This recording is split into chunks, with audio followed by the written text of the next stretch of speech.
দুর্দান্ত এক free kick goal Julian আলভারেজের, রীতিমতো যা চোখে লেগে আছে অনেকের। শুধুই একটি নয়, মঙ্গলবার রাতের এই ম্যাচে আরো একটি গোল করেছেন তিনি। দেশের পর ক্লাবের হয়েও জ্বলে উঠেছেন স্পাইডারম্যান খ্যাত এই আর্জেন্টাইন তারকা। জোড়া গোলে হয়েছেন ম্যাচ সেরা। বদলি করানো না হলে হয়তো হ্যাট্রিকও পূরণ করতেন তিনি।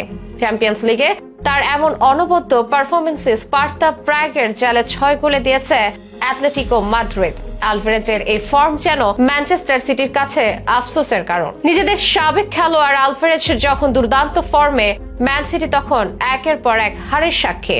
পেপ গার্দিওলার মূল পরিকল্পনায় কখনোই ছিলেন না আলভারেজ, অথচ এখন তিনি দিয়েগো সিমিওনের হাতের সবচেয়ে বড় হাতিয়ার। এ যেন সিটির করা অপমানেরই কড়া জবাব আলভারেজের। শুধু আলভারেজই নয়, একই ম্যাচে আরেক আর্জেন্টাইন অ্যাঞ্জেল কোরেয়াও করেছেন জোড়া গোল। সিমিওনও পেয়েছেন অ্যাসিস্ট। বলতে গেলে চ্যাম্পিয়ন্স লিগে আর্জেন্টাইন শো দেখলো পুরো ফুটবল বিশ্ব।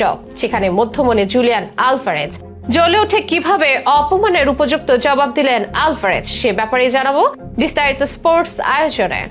বল পায়ে জুলিয়ান আলভারেজের গতিবিধি যেন বহুপতি মাকড়সার মতোই, যে মাকড়সা বা স্পাইডারের গতিতে চূর্ণ বিচূর্ণ হয় অনেক দলের জয়ের স্বপ্ন। ভক্তরা তাই তাকে বলেন দ্য লিটল স্পাইডার বা স্পাইডারম্যান। কোপা আমেরিকা থেকে বিশ্বকাপ, আর্জেন্টিনার সব জয়ের সাক্ষী তিনি। তবে অনেকের কণ্ঠে অভিযোগ ছিল ক্লাবে তার পারফরমেন্স নিয়ে। সে অভিযোগও যেন রাখতে নারাজ আলভারেজ। একের পর এক চমক দেখাচ্ছেন তার বর্তমান ক্লাব অ্যাটলেটিকো মাদ্রিদের হয়ে। বিশেষ করে মঙ্গলবার রাতে চ্যাম্পিয়ন্স লিগের ম্যাচে যা করলেন তা অনেকের দীর্ঘদিন মনে থাকবে। তার জোড়া গোলের সুবাদে এই ম্যাচে ইমেট এরেনায় স্পার্তা প্রাগকে উড়িয়ে দিয়েছে অ্যাটলেটিকো মাদ্রিদ। গোল উৎসব করে 6-0 ব্যবধানে ম্যাচ জিতেছে স্প্যানিশ এই ক্লাব। অ্যাটলেটিকোর গোল বন্যার শুরুটা হয় ম্যাচের 15 মিনিটে। 20 গজের বেশি দূরত্বে ফ্রি কিক পেয়েছিল অ্যাটলেটিকো মাদ্রিদ। প্রাগের গোলরক্ষক পিটার জেনসেন সেজন্যই বোধহয় খুব একটা সতর্ক ছিলেন না, কিন্তু আলভারেজ যা করলেন সেটা অবিশ্বাস্য। তাকে ঝাঁপ দেওয়ার সুযোগটুকু পর্যন্ত দেননি। দৃষ্টিনন্দন এক গোলে এগিয়ে দেন দলকে। পরের গোলটা তো আরো দুর্দান্ত। ম্যাচের তখন 59 মিনিট, নিজের অর্ধে বল পেয়েছিলেন এই তারকা।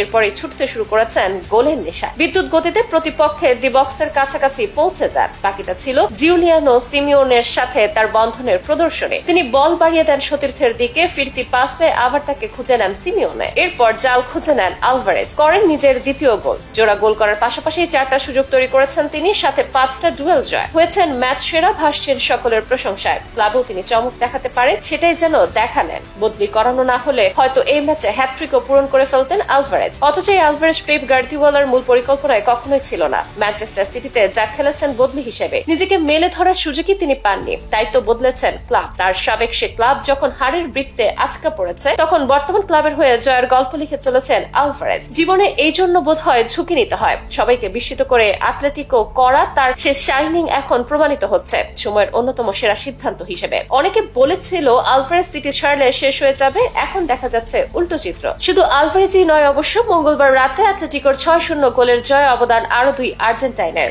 বদলি হিসেবে অল্প সময়ে জোড়া গোল করে সবাইকে চমকে দিয়েছে অ্যাঞ্জেল কোরেয়া। এদিকে অ্যাসিস্ট করে এক গোলে দারুণ অবদান জিউলিয়ানো সিমিওনের।